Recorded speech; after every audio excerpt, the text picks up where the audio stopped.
Archives mémorielles d'Alpharius. Cela peut paraître irresponsable de ma part de semer la méfiance et le ressentiment entre mes frères, mais ces derniers n'ont guère besoin d'encouragement en la matière.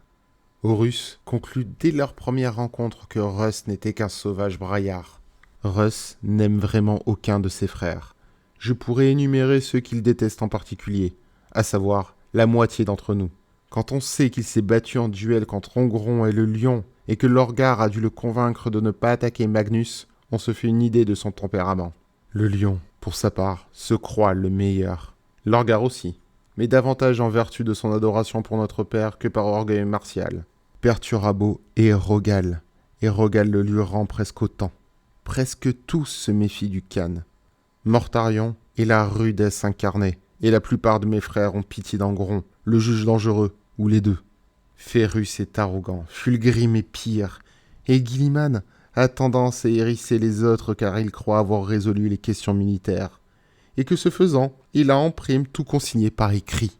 Aucun d'entre nous n'aime Kurz, et ils semblent tous nous mépriser, ainsi que sa propre légion. Magnus est un peu trop attaché à l'usage passé de la sorcellerie par sa légion, et cela demeure un facteur de discorde entre mes frères, tapi comme un serpent aux aiguets. Par ailleurs, personne n'a grand-chose à dire de bon ou de mauvais sur Corax, dont la personnalité est aussi discrète qu'il est lui-même au combat. Vulcan et Sanguinus, je dois le dire, tiennent de la noblesse de notre père, en particulier Sanguinus. C'est peut-être le plus pur et le plus aimé d'entre nous. Horus est censément le premier d'entre nous, et c'est très vraisemblablement le plus brillant. Mais bien que nous reconnaissions tous sa maîtrise de la stratégie et que nous admirions sa sagesse et sa diplomatie, cela engendre du ressentiment. Il passe pour le favori de notre père, notamment aux yeux de ceux qui estiment que cet honneur devrait leur revenir, et tous ne l'acceptent pas de bonne grâce. Je me demande parfois si je lui ai fait du tort en lui laissant le fardeau de la primauté, mais j'ai endossé d'autres fardeaux en faisant mes propres choix.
Troisième partie. Une âme, deux corps. Le seigneur de la première. Ce n'était pas un grand secret dans l'Imperium. Les Dark Angels se massaient près de Tigrun III, et ce fut donc la destination que je fixai à ma flotte. Nous sortîmes du warp à la marge du système, suffisamment loin pour laisser à autrui le temps de nous identifier avant qu'on risque de nous attaquer. L'Alpha était en tête de formation, au lieu d'être précédé par un écran de croiseur de moindre tonnage comme l'aurait fait un vaisseau amiral qui s'attendrait à un accueil hostile, car je tenais à ne laisser au lion aucun doute quant à nos intentions. Nos navires appartenaient indubitablement aux Legiones Astartes, mais mon frère était aussi susceptible que méfiant. Je le soupçonnais, en particulier, de potentiellement mal prendre la découverte d'une légion opérationnelle au complet dont on lui aurait caché l'existence. Le seigneur de la première avait réuni là des bâtiments impressionnants, dont l'Invincible Reason, l'Austere Purification et le Spear of Truth. Tigrun III avait été purgé de toute présence rangdienne, mais cela avait coûté cher au Dark Angel, et cela s'était répété sur l'ensemble du front. Présentement, mon frère pondérait sa prochaine offensive. C'était donc le bon moment pour se présenter, et on ne tarda pas à nous remarquer. « Vaisseau non répertorié, ici l'Invincible Reason de la première Légion, identifiez-vous !» La flotte des Dark Angels, déjà disposée en formation défensive à l'occasion du conseil de son état-major, entamait des manœuvres pour nous intercepter. Mais pas avec l'ensemble de ses forces, car les autres axes d'attaque potentiels étaient également couverts. On ne pouvait pas accuser le lion de mordre au premier appât qui se présentait. J'étudiai brièvement sa formation, en me demandant comment la rompre le cas échéant. C'était une énigme théorique intéressante, mais je n'avais guère le loisir de m'y consacrer. Invisible Reason, ici l'Alpha, vaisseau amiral de la 20e Légion, répondis-je sur le Vox. Salutations, frère. Et voilà tout, nous venions de nous présenter à une autre Légion, et de proche en proche, à la galaxie entière. Les dés en étaient jetés. Il restait à voir le résultat. Indiquez la raison de votre présence. Je me retins de glousser. Les Dark Angels venaient de découvrir une flotte de guerre astartès d'une légion jusque-là inconnue, surgie de l'Immaterium, et ils n'exprimaient pas la moindre surprise, sans parler de souhaiter la bienvenue. Soit, allons donc droit au but. Il semblait que le lion ne doutait pas de notre identité, mais qu'il se défiait de nos intentions. Nous présentons nos respects au seigneur de la première, et nous lui proposons de l'aider dans sa campagne s'il le veut bien, dis-je. Cela s'annonçait délicat. Le lion ne pouvait pas réagir favorablement à la moindre implication selon laquelle il avait besoin d'assistance, ou que ses résultats étaient insuffisants. Par ailleurs, j'aurais beaucoup plus de difficultés à atteindre mes objectifs si les Dark Angels disaient d'emblée ne pas vouloir de notre présence dans les parages. On aurait pu croire insensé de refuser des renforts en pareilles circonstances, et cela aurait été objectivement insensé. Mais cela ne signifiait pas que le lion aurait été incapable de réagir ainsi, au cas où on le lui propose maladroitement. Mes frères se comportent parfois comme des imbéciles. J'imagine que cette pensée traverse de temps en temps l'esprit de quiconque a des frères. Après un bref silence, une nouvelle voix se fit entendre sur le canal. Je la reconnus aussitôt. Profonde sans être tonnante, riche sans être mélodieuse, c'était mon frère, le lion. En vertu de quelle autorité êtes-vous ici ? Notre propre autorité, Seigneur. Nous aimerions vous parler en personne, répondis-je. Je n'avais pas l'intention de révéler ma véritable identité au commandant de la première. Aussi m'adressai-je à lui à la façon d'un légionnaire parlant au primarque d'une autre légion. Mon frère hésita, mais je ne doutais pas un instant de sa décision. Lionel L. Johnson était un grand général, et il voudrait évaluer dès que possible ce nouvel élément de la grande croisade. Toutefois, il avait été éduqué en tant que chevalier noble protecteur du peuple de Caliban contre les monstres qui en infestaient les contrées sauvages. Et en outre, c'était un chasseur. Il n'avait foi qu'en ses propres sens. Aussi voudrait-il nous voir en personne. Soit, nous allons vous transmettre une solution tactique. Disposez vos navires en conséquence, et ne franchissez pas le cordon que nous allons établir. Vous pourrez envoyer une délégation à bord d'une unique navette. Le Vox s'éteignit. Armilus Dinat se tourna vers moi, et sur son visage, l'incrédulité le disputait à l'amusement. Ils osent nous dicter la disposition de nos vaisseaux ? À nous ? Une autre légion ? Je souris. Le lion ose nous le dicter. C'est un primarque, Armilus, donc l'incarnation de la volonté de l'empereur, et sa légion a la chance de la voir. Toute la passerelle s'esclaffa, mentionnant que l'équipage humain ne se permit que des gloussements nerveux, mais les rires étaient sincères.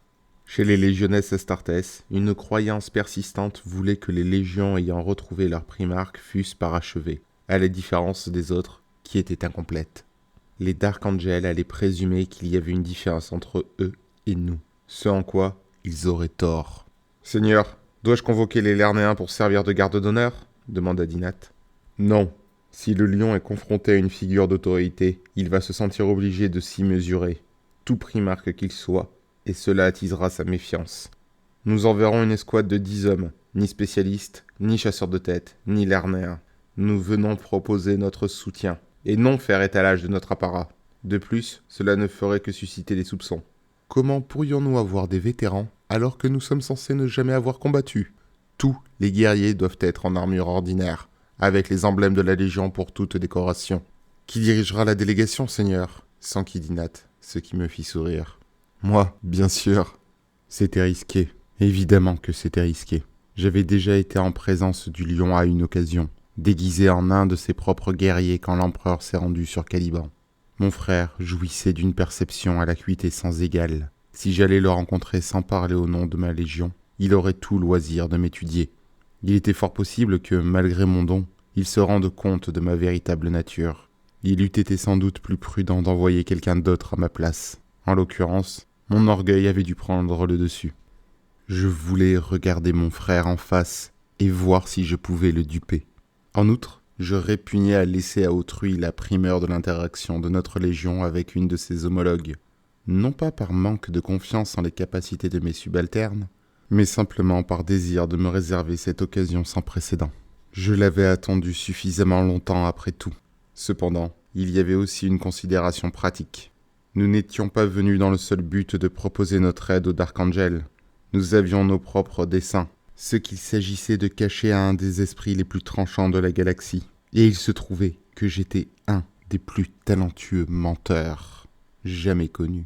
Le moment était venu de voir si j'étais à la hauteur. Sous la poussée ardente de ses moteurs, le Stormbird fila comme une flèche à travers le vide, entre notre flotte disposée selon les directives du Lion et les tours imposantes des bâtiments de guerre d'Archangel. J'ouvrais une liaison Vox avec les pilotes. « Rien ne presse, ne laissons pas croire que nous attaquons. Seigneur, même un Warhound n'essaierait pas d'attaquer l'Invincible Reason avec un Stormbird, objecta l'un d'eux. Mais ils réduisirent la poussée sur fond d'hilarité générale.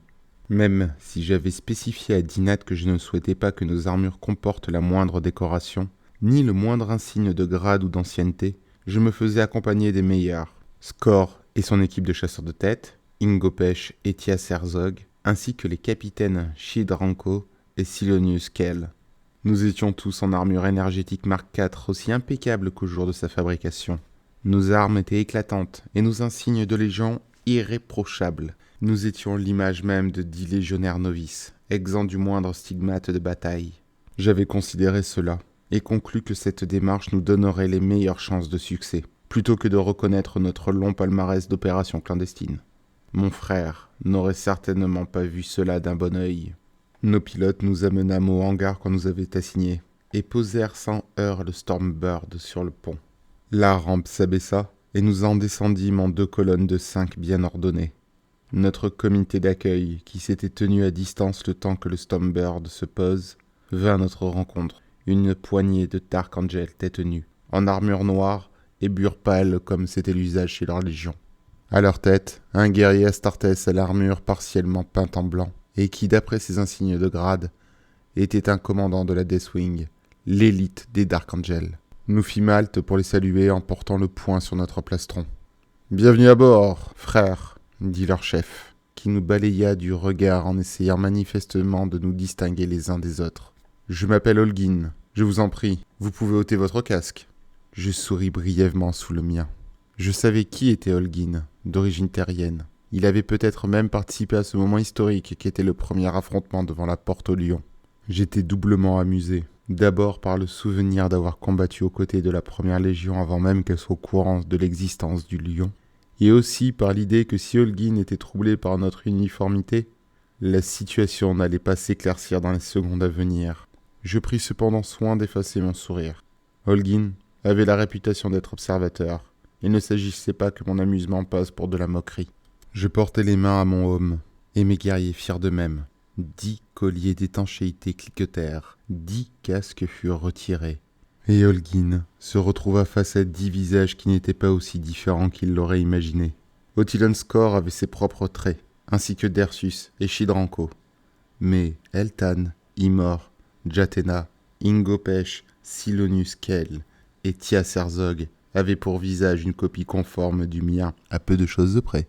Holguin pinça les lèvres l'espace d'un instant, mais sans faire de commentaire sur notre ressemblance. Il s'adressa à moi. « À qui ai-je l'honneur ?»« Je suis Alpharius, dis-je en inclinant la tête. »« Et vous parlez au nom de la 20e Légion, Alpharius ?»« Oui, en la présente circonstance. » Il était visible que cette réponse laissait Holguin perplexe, mais il n'insista pas. Il était parfaitement plausible qu'une légion nomme un diplomate pour assurer la liaison avec les autres forces impériales. Je réservais d'ailleurs un tel rôle à Otilon Score, tandis que c'était un guerrier différent qui régissait un théâtre d'opération. Ce n'était pas un souci tant que les parties concernées s'accordaient. « Veuillez nous suivre », Holguin fit volte-face, imité par sa garde, et se dirigea vers les imposants monte-charge installés dans la cloison au fond du hangar. Nous leur emboîtâmes le pas, le bolter est monté à la cuisse et les mains vides.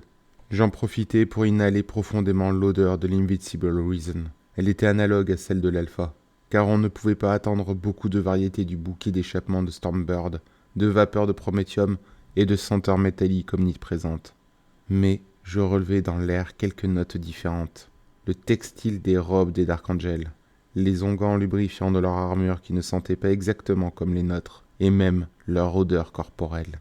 Hormis Holguin, ils étaient de Caliban, à en juger d'après la relative uniformité de leur odeur. Je m'amusais de l'idée que si la majorité de mon escouade avait le même visage, Mes guerriers venaient d'une demi-douzaine de mondes différents. À plus d'un titre, ils surpassaient en diversité les Dark Angels que nous suivions. On nous guida jusqu'à une grande pièce 6 à mi-longueur du navire, et qui était aménagée en salle de guerre. Je relevai cette décision au moment où nous y entrâmes. Le lion aurait pu nous recevoir n'importe où ailleurs, et j'étais convaincu qu'il disposait d'une salle de réception plus formelle. Il avait choisi de nous accueillir en ce lieu car il voulait de toute évidence donner à la nouvelle légion l'image d'un chef militaire pur et dur, et que nous le dérangions dans l'exercice de ses fonctions. J'avais dans l'idée que ces deux impressions avaient été orchestrées pour nous perturber. On souligne à juste titre le talent de diplomate d'Horus, qui sait être affable et persuasif quand il le veut. Ceci dit, on ne doit pas négliger la subtilité du lion à cet égard, car lui aussi sait faire preuve de finesse quand il interagit avec autrui. Le seigneur de la première se préoccupe simplement moins d'être apprécié de tous. D'un simple regard, j'assimilais les informations affichées sur les hololithes et les écrans, plus rapidement qu'aucun de mes compagnons ne l'aurait pu. Elle décrivait les premières étapes d'une campagne et des répartitions de troupes que je savais caduques. Oui, le lion avait planifié tout cela avec son exactitude coutumière, de sorte que nous en retirions l'impression d'une salle de guerre active, mais pas la moindre information pertinente sur l'effectif ou la disposition de ses forces. Je n'eus qu'un instant pour observer tout cela, ce qui était également le fruit d'une mise en scène méticuleuse, car le primarque en personne vint nous recevoir. Lionel Johnson, seigneur de la première, avait à peine changé depuis la première fois que je l'avais vu. Il était de haute taille et de noble prestance, avec de longs cheveux blonds qui lui tombaient plus bas que les épaules. Il avait à présent le menton et les joues couverts de chaume blond. Mais en faisant abstraction de sa taille, il donnait encore l'impression d'être à peine adulte, du moins si on ne tenait pas compte de ses yeux. Il avait le regard glacial et interrogateur de quelqu'un qui était bien plus âgé que le reste de son visage le suggérait. Il me fixa avec l'intensité froide d'un ospex de visée, et je sentis aussitôt que mon don de dissimulation était mis à l'épreuve. « Alpharius de la 20e Légion », dit-il d'un ton neutre. Ce n'était ni une affirmation, ni un salut, ni une question. C'était une ouverture, afin d'obtenir de ma réaction davantage d'informations, afin de pouvoir me jauger. « L'Alpha Légion, Seigneur, précisai-je en m'inclinant. Il haussa imperceptiblement un sourcil. Apparemment, il ne s'était pas attendu à cette modeste mise au point en guise de réponse. « Alpharius, de l'Alpha Légion, dit-il. Alpha est un ancien terme de Terra signifiant premier ou principal. Vous êtes conscient que vous vous adressez au Seigneur de la première ? Je le suis, Seigneur. Votre Légion est certainement la dernière. La dernière à entreprendre des opérations, peut-être, dis-je d'un ton égal. Nous espérons prouver notre valeur au plus vite. Qui êtes-vous, Alpharius ? Quel est votre grade ? S'enquit le lion. Je suis un parmi tant d'autres, déclarai-je, et je vis son regard se porter tour à tour sur Pêche, Herzog, Eltan, et à nouveau moi. Je parle ici au nom de ma légion. Des murmures se firent alors entendre parmi les Dark Angels présents, que mes paroles n'impressionnaient guère, mais le seigneur de la première se contenta de m'étudier. Je soutins son regard avec plus ou moins d'hésitation, en m'efforçant de jouer le rôle d'un légionnaire fier de sa lignée, mais confronté à un fils de l'empereur. Cela n'avait rien de facile, car je ressentais l'appel de sa nature à la mienne. Nous étions deux êtres singuliers, supérieurs à tous ceux qui nous entouraient. Et bien que je ne puisse vraiment dire que j'appréciais le lion, je voyais en lui davantage de similarité avec moi-même que par exemple chez Dorn ou Fulgrim. Je fus à nouveau tenté de renoncer à ma mascarade, de me présenter à mon frère tel que j'étais, et de discuter avec lui ouvertement de 1000 choses, d'égal à égal. Je réprimai cette tentation. Je n'avais pas agi avec tant de précaution jusqu'alors pour renoncer à tous les chevaux de mes plans pour satisfaire un accès de sentiment fraternel. « Fort bien », finit par dire le lion. « L'Alpha Légion n'a pas encore retrouvé son primarque, n'est-ce pas ?»« Non, Seigneur, confirmai-je. Ce qui était la vérité au sens strict. Ma Légion n'avait pas retrouvé son primarque, car j'étais avec elle dès son origine. »« Et donc, qu'est-ce qui vous amène à me faire cette proposition d'assistance ?» demanda le lion. Il s'adossa à une banque de cogitateurs, bras croisés. « Nous sommes peu en mesure de nous déployer contre les ennemis de l'Imperium, dis-je. Sans avoir encore affronté les Rangdiens, nous savons qu'il s'agit d'ennemis redoutables. Comment mieux servir l'empereur qu'en contribuant à défendre et à reprendre les mondes qui lui reviennent ? Et comment mieux faire nos preuves qu'en affrontant cet ennemi aux côtés des anges de Caliban ? Ce n'est pas l'empereur qui vous envoie me trouver ? Demanda le lion. Serait-ce Malcador ? Non, Seigneur, répondis-je en secouant la tête. Ce qui était également vrai, car je ne leur avais pas demandé leur accord, ni à l'un, ni à l'autre. Je croyais cependant discerner où le raisonnement du lion nous conduisait. Il ne voulait pas recevoir de renfort sur ordre de notre père ni du sigillite, parce qu'il s'embourbait. Son ego était davantage susceptible d'accepter une nouvelle force, désireuse de se battre à son côté, en vertu de sa réputation. De plus, j'avais suggéré que ma légion désirait se couvrir de gloire face aux Rangdiens, ce qui impliquait que sa propre présence ici était en soi synonyme de gloire pour lui et les siens. « C'est un théâtre d'opération très dur, dit-il, et très ingrat. Pourquoi faire vos premiers pas dans la légende ici, Alpha Légion ? Pourquoi ne pas vous tourner vers des astres qui restent à conquérir et forger votre propre destinée ?» Je ne répondis pas tout de suite, et parcourus ostensiblement du regard toute l'assemblée de ces officiers dans la salle de guerre. « M'accordez-vous la permission de m'exprimer en toute franchise, Seigneur ?» Le lion m'examina de plus belle. « Vous n'êtes pas un de mes légionnaires. Il ne m'appartient pas de vous sanctionner pour vos propos. À moins que vous n'ayez l'intention d'insulter l'honneur de ma légion de quelque manière que ce soit, que pourriez-vous bien dire qui m'incite à vous le reprocher ?» J'attendis, et le lion me fit signe de sa main gantée. « Vous avez ma permission, sous réserve des conditions que j'ai mentionnées. » « Ah, mon frère, je savais que ta curiosité serait la plus forte, pensai-je alors. C'est le jeu à long terme qui nous amène, Seigneur. Une évaluation du futur de ce à quoi il pourrait aboutir. Le Seigneur de la première fronça les sourcils. « Ne parlez pas tant par énigme, Alpharius. »« Pardon, Seigneur, je n'étais pas sûr que vous ayez eu vent des rumeurs, lui souris-je. » Le lion se pencha légèrement en avant, et son expression trahissait une farouche concentration. « Quelle rumeur !»« Nous sommes les instruments de l'empereur pour conquérir la galaxie et réunifier l'humanité, dis-je. On peut raisonnablement envisager que le moment venu, quand les circonstances s'y prêteront, il nommera un commandant pour agir en son nom. Un maître de guerre, si vous voulez, qui prendrait les rênes de la conquête, tout comme le sigillite détient les rênes de la bureaucratie. » C'était pure spéculation de ma part.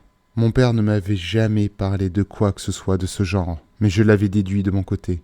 À en juger par l'expression soigneusement contrôlée du lion, il en était arrivé à une conclusion semblable. « Vraiment ? Et l'Alpha Légion a-t-elle eu vent de l'identité de celui qui pourrait devenir ce commandant ? Un de ses fils, en toute bonne logique. Après tout, vous êtes ses meilleurs commandants. Promouvoir l'un d'entre nous au-dessus des autres, se renfrogna le lion. Nous n'avons pas tous été retrouvés, à supposer qu'on nous retrouve tous un jour, mais je ne vois pas de candidat évident. Je l'observai attentivement. Le seigneur de la première est loin d'être transparent, même à mes yeux. J'avais cru deviner que le lion aurait déjà eu son idée sur le candidat le plus qualifié, candidat qui se trouvait dans cette salle, mais sa voix et son visage n'en offraient pas de confirmation indiscutable. Le moment était venu de voir s'il était possible de lézarder la façade. « Les rumeurs dont nous avons eu vent, dis-je prudemment, évoquent le seigneur d'Ultramar. »« Guilliman » sursauta le lion, visiblement incrédule. « Par quelle logique peut-on arriver à cette conclusion ?»« Il est constant dans la réussite, » répondis-je. « Les Ultramarines peuvent se targuer d'une longue liste de conquêtes dans une vaste région de la galaxie qu'ils ont rattachée d'un seul tenant à l'Imperium. Qui plus est, monseigneur, vos propres forces sont engagées ici contre les Rangdiens, alors que le seigneur Guilliman affronte une adversité moindre, de sorte que ses effectifs tendent à éclipser les vôtres. Et mes propres conquêtes stagnent, car je ne fais que reprendre des mondes déjà inclus dans les limites de l'Imperium, rugit le lion. Une corvée fastidieuse, qui conviendrait mieux aux brutes des Iron Warriors ou de la Death Guard. Voilà donc ce qu'il en était. Lionel Johnson voulait de la gloire et de la reconnaissance. Il voulait être à l'avant-garde de la conquête. Ce qui le retenait ici, c'était la fierté et le sens du devoir, et non le dévouement au bien de l'Imperium dans son ensemble. Le seigneur Guilliman fait la guerre d'une façon qui lui réussit, mais qui n'a pas ma faveur, dis-je, et c'était également véridique. En tant que jeune légion, nous ne tenons pas à ce que notre développement se déroule sous sa coupe. Ce qui était vrai là encore. Il s'agit toujours de tisser les mensonges d'autant de vérité que possible. Si votre victoire en ce lieu survenait plus rapidement, cela pourrait rétablir votre prééminence parmi les fils de l'empereur. Si le titre de maître de guerre vous revenait par la suite, nous aurions davantage confiance en notre avenir. La vérité, une fois de plus. Le lion avait une approche de la chose militaire souple et dynamique qui me plaisait infiniment plus que l'orthodoxie rigide de Gilliman. Je mêlais la flatterie à mon propre intérêt, mais celui-ci était important. Il fallait convaincre le seigneur de la première que ma légion avait une excellente raison de proposer cette alliance. Faute de quoi, il flairerait une manipulation, et cela finirait d'une façon fort déplaisante. Le lion demeurait immobile et silencieux. Il se contentait de me fixer longuement, et je soutins son regard dans la limite de ce que jugeais crédible, sachant l'écart supposé entre nos rangs respectifs. Le regard pénétrant de mon frère me fit douter de l'efficacité de mon don. M'avait-il percé à jour? Était-il conscient de ma vraie nature? Se jouait-il de moi comme je m'efforçais de me jouer de lui? Auparavant, je n'avais eu que la plus fugace des interactions avec mes frères, pour cette même raison. L'esprit du lion n'était qu'une chandelle comparée au flambeau qu'était celui de notre père, mais il était mon égal à plus d'un titre, et il était sans aucun doute supérieur à moi dans certains domaines, tout comme je lui étais supérieur dans d'autres. La compagnie de mes propres guerriers n'avait rien de comparable au fait de se trouver face à face avec un frère issu de la même alchimie génétique que moi. Pour finir, le seigneur de la première hocha la tête. « Soit, j'accepte votre offre. L'Alpha Légion est d'ores et déjà partie prenante dans la 3e guerre rangdienne. Il me faudra des données exhaustives sur vos capacités, votre situation logistique et vos effectifs. »« Vous les aurez, seigneur, répondis-je en m'inclinant. »« Vous serez sous mon commandement général, poursuivit le lion. Mais vous serez affecté à vos propres zones de guerre, à gérer comme vous le jugez bon. Ne me faites pas défaut. »« Vous pouvez compter sur nous, dis-je en me redressant. Mon frère n'avait pas assez confiance en ma légion dans l'immédiat pour lui permettre de combattre à ses côtés, car il ne savait pas comment nous allions réagir à la férocité de l'offensive rangdienne. Je comprenais ses réserves. Il vaut parfois mieux ne pas avoir d'alliés du tout, que d'avoir des alliés sur lesquels on ne peut pas compter. Nous allions être dans un premier temps assignés à des théâtres en périphérie, où l'échec n'aurait pas pour les Dark Angels de conséquences graves, comme d'être coupés de leur ligne ou pris à revers. Cela me convenait. J'avais la certitude que ma légion surpasserait les attentes du lion, et ferait plus que sa part. « Avons-nous votre permission de nous retirer, seigneur ?»« Permission accordée. » Le lion me congédia d'un geste de la main, et retourna ses données tactiques caduques comme si nous n'avions plus le moindre intérêt. Encore un subterfuge, pour voir quelle serait notre réaction. Nous nous contentâmes de tourner les talons en bon ordre pour quitter la salle, sans donner l'impression d'avoir pris ombrage. Un jour viendrait où l'Alpha Légion exigerait le respect de ses homologues, mais à la différence d'autres légionnaires, mes guerriers pouvaient ravaler leur fierté au nom d'un but plus élevé. Holguin et sa garde d'honneur nous escortèrent jusqu'à notre Stormbird. Avant que nous rembarquions, il me tendit le bras, et je l'empoignai à hauteur de coude pour lui rendre le salut du guerrier. « Salutations, Alpharius, me dit-il. J'ai hâte de voir ce dont votre légion est capable. »« Salutations, seigneur Holguin, répondis-je avec un sourire franc. Moi de même. » Armilius Dinat nous attendait dans le hangar de l'Alpha, et il vint me trouver alors que je descendais du Stormbird. « Le lion veut un inventaire complet de nos capacités et ressources, informa-je Dinat. Veille à ce qu'il est, dans la limite de ce que nous sommes disposés à lui faire savoir. »« Affirmatif, seigneur. Je veux que la Légion soit parée à suivre les ordres de mon frère, auxquels nous obéirons à moins qu'il soit de nature à entraîner des pertes inacceptables, poursuivis-je. Qu'on adapte notre style de combat de sorte qu'il corresponde à celui des Dark Angels, autant que possible. »« Ce ne sera pas trop difficile, observa Dinat. Il est mobile et fluide. Ce n'est pas comme si on cherchait à imiter les Iron Warriors. »« Pêche, appelai-je. Ingo Pêche pressa le pas pour venir à ma hauteur. « Oui, seigneur. »« Félicitations pour ta promotion, lui appris-je en souriant. »« Seigneur ?»« À compter de maintenant, tu es Alpharius. »